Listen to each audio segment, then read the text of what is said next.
매성경 묵상 나눔입니다. 2024년 8월 1일 목요일입니다. 예레미야서 24장 15절에서 21절을 묵상합니다. 본문을 읽습니다. 너희 유다의 남은 자여 이제 여호와의 말씀을 들으라. 만군의 여호와 이스라엘의 하나님께서 이와 같이 말씀하시되 너희가 만일 애굽에 들어가서 거기서 살기로 고집하면 너희가 두려워하는 칼이 애굽 땅으로 따라가서 너희에게 미칠 것이요 너희가 두려워하는 기근이 애굽으로 급히 따라가서 너희에게 임하리니 너희가 거기에서 죽을 것이라. 무릇 애굽으로 들어가서 거기에 머물러 살기로 고집하는 모든 사람은 이와 같이 되리니 곧 칼과 기근과 전염병에 죽을 것인즉 내가 그들에게 내리는 재난을 벗어나서 남을 자가 없으리라. 만군의 여호와 이스라엘의 하나님께서 이와 같이 말씀하시되 나의 노염과 분을 예루살렘 주민에게 부은 것 같이 너희가 애굽에 이를 때에 나의 분을 너희에게 부으리니 너희가 가증함과 놀램과 저주와 치욕거리가 될 것이라. 너희가 다시는 이 땅을 보지 못하리라 하시도다. 유다의 남은 자들아 여호와께서 너희를 두고 하신 말씀에 너희는 애굽으로 가지 말라 하셨고 나도 오늘 너희에게 경고한 것을 너희는 분명히 알라.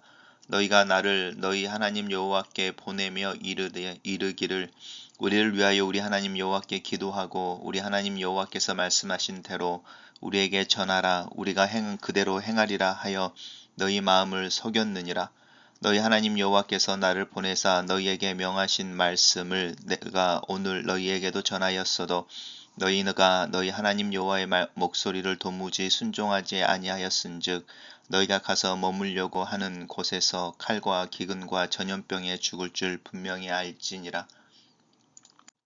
오늘 본문은 요한을 비롯한 사람들이 예레미야에게 하나님의 뜻을 구하던 것에 대한 하나님의 분명한 메시지입니다. 오늘 본문에서 이제 너희 유다의 남은 자여 이렇게 말합니다. 이 남은 자라고 하는 것은 이제 유다가 멸망하고 예루살렘과 예루살렘 성전이 이제 황폐하게 무너져 버렸을 때에 살아남은 자들 그리고 바벨론의 포로로 끌려가지 않고 남겨진 자들을 의미하면서도 동시에 이 남은 자라고 하는 것은 하나님께서 미래의 소망을 위해서 또 이스라엘 재건하기 위해서 남겨놓은 이렇게 종자와 같은 사람들입니다. 그래서 구약 성경에서 남은 자라고 하는 것은 하나님의 은혜 가운데 하나님의 약속의 성취를 위해 남겨진 자들 이런 의미입니다. 그래서 굉장히 미래에 대한 소망이 있는 단어인데요. 부르면서 여호와의 말씀을 들으라 이렇게 이야기합니다. 하나님의 말씀은 분명합니다. 애굽으로 들어가지 말아라. 그리고 이 땅을 약속의 땅을 떠나지 말라라고 하는 것입니다. 그리고 이제 이 애굽의 유다의 남은 자들을 애굽으로 가려고 하는 이유가 자신들의 생존과 또 삶을 위해서인데 그들이 두려워하는 것 이제 칼로 이야기되어지는 전쟁인 것이고요. 기근으로 이제 이야기되어지는 것도 이제 전쟁의 결과에 대한 것이죠. 전염병도 마찬가지입니다. 그래서 칼과 기근과 전염병의 을 피해서 이제 애굽으로 가려고 하는데 이제 하나님은 예레미야를 통해서 너희가 오히려 애굽으로 가면 그곳에서 칼과 기근과 전염병으로 죽게 될 것이다. 이렇게 이야기합니다. 예레미야를 통해서 유다의 하나님의 백성들을 향하여 들려진 하나님의 메시지는 동일한 것입니다. 하나님의 징계를 감당하라라는 것이고요. 그것이 너희들이 하나님을 향하여 보이는 회개이며 또 너희의 마음을 겸손하게 하고 낮춰서 하나님의 은혜를 구하는 방법이다. 이렇게 이야기하는 것이고요. 또 그런 고백에서는 하나님이 역사의 주관자이시고 또 이제 그 유다의 어떤 운명을 가지고 있는 분이시다라고 하는 부분에 대한 신앙의 고백이기도 합니다.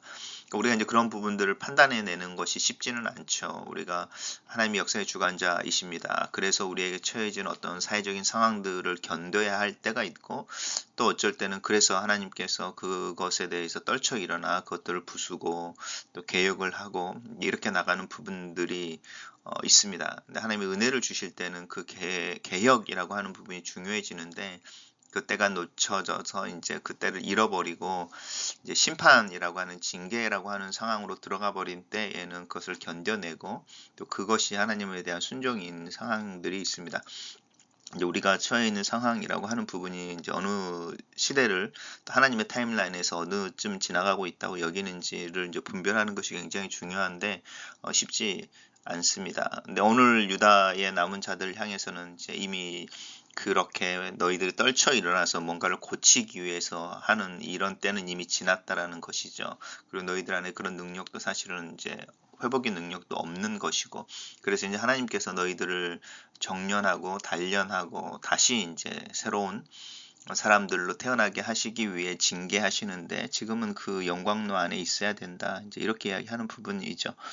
유다의 남은 자들아, 다시 이제 그들을 부르는 부분이고요. 하나님께서 너희를 두고 분명하게 하신 말씀이 애굽으로 가지 말라라는 것이었고, 또 너희들이 나에게 와서 이제 하나님의 뜻을 구하기를 요청하지 않았냐라고 하는 것이고, 또 우리 하나님 여호와께서 말씀하신 대로 우리에게 전하면 우리가 그대로 행할 것이다라고 너희가 나한테 이야기하지 않았느냐 이야기하는 거죠. 그런데 내가 이 메시지를 전할 때 너희는 너희의 마음을 속였다라는 거죠.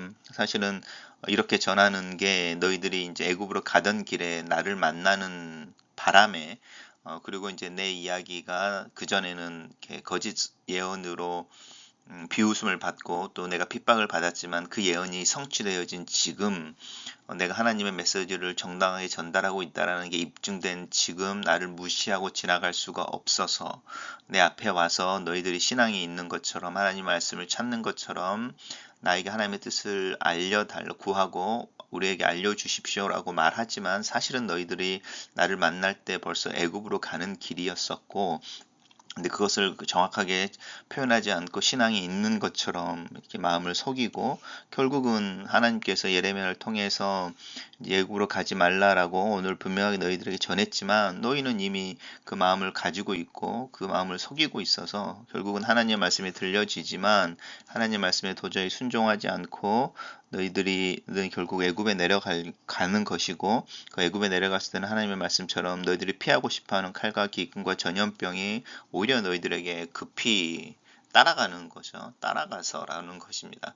그들이 두려워하는 것이 너희들에게 가서 이제 하나님의 말씀이, 경고의 말씀이 이제 징계의 말씀으로 바뀌게 되는 것에 대해서 경고하고 있습니다.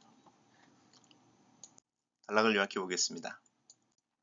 예레미야는 칼과 기근 전염병을 피해 애굽으로 가려고 하는 요한한 일행에게 애굽으로 가면 칼과 기근과 전염병을 겪게 될 것을 경고하고 이전에 한 충성 맹세를 지키라고 촉구한다, 이렇게 정리합니다. 묵상 나눔입니다. 유다의 남은 자들은 바벨론이 그다랴가 암살당한 이를 문제 삼을 것을 염려하여 애굽으로 피하려 하지만, 하나님은 애굽으로 가면 칼과 기근과 전염병에 망할 것이라고 경고하십니다. 하나님이 맡기신 삶의 양식을 지키는 것이 가장 안전합니다. 위기를 피하려고 혹은 편안함과 부유함을 쫓으려고 하나님이 요구하시는 삶을 떠나면 도리어 재난을 만납니다. 내가 있을 곳에 부유함이 있는지, 안락을 쫓아 하나님이 금하시는 자리에 서 있진 않는지 우리의 오늘을 점검해 봅시다.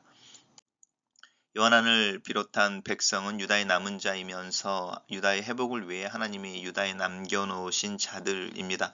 그들에게는 유다에 머물러 회복의 날을 기다리며 삶을 영위해 갈 책임이 있습니다.